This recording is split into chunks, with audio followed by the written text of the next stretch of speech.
అయ్యి ఏం రాయాలి? లెటర్. ఎవరికి? నీకు. నాకా? నాకు రాయడం రాదు.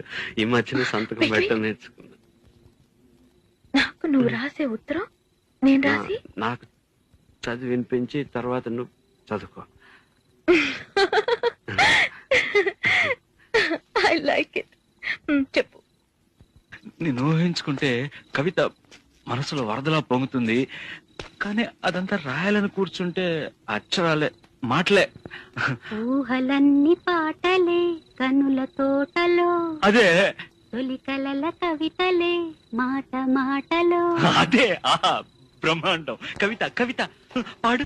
కమ్మని ఈ ప్రేమ లేఖనే రాసింది హృదయమే, ప్రియతమా నీ వచట కుశలమా నే నిచట కుశల